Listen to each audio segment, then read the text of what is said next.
जगप्रसिद्ध फुटबॉल खेळाडू Lionel Messi 13 December रोजी भारतात आलाय।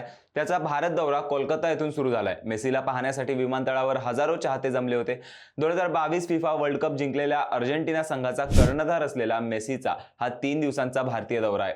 तब्बल 14 वर्षांनंतर तो भारतात आल्यामुळे खूप चर्चा सुरू झाली आहे। कोलकात्यात त्याचं स्वागत मोठ्या उत्साहात झालं। कोलकात्यातील पहिल्या दिवशी मेसी चाहत्यांसोबत मीट अँड ग्रीट कार्यक्रमात सहभागी होणार आहे। त्यानंतर त्याची 70 फूट उंच प्रतिमा उघड केली जाणार आहे। पुढे तो युवा भारती स्टेडियम येथे एका मोठ्या कार्यक्रमात सहभागी होईल। या कार्यक्रमात अभिनेता शाहरुख खान देखील उपस्थित असणार आहे। त्यानंतर मेसी पश्चिम बंगालच्या मुख्यमंत्री ममता बॅनर्जी आणि माजी क्रिकेटपटू सौरभ गांगुली यांची भेट घेणार आहे। हा कार्यक्रम सकाळी 10 ते दुपारी 1 वाजेपर्यंत चालणार आहे। त्यानंतर मेसी हैदराबाद येथे एका मैत्रीपूर्ण फुटबॉल सामन्यात खेळणार आहे। पुढे तो मुंबई येथे चॅरिटी मॅच आणि फॅशन शो मध्ये सहभागी होईल। 15 डिसेंबरला मेसी दिल्ली येथे पंतप्रधान नरेंद्र मोदी यांची भेट घेणार आहे। त्यानंतर अरुण जेटली स्टेडियम मधील कार्यक्रमानंतर त्याचा भारत दौरा संपणार आहे। मेसीचा हा दौरा भारतीय फुटबॉल चाहत्यांसाठी खूप आनंदाचा आणि खास क्षण ठरणार आहे।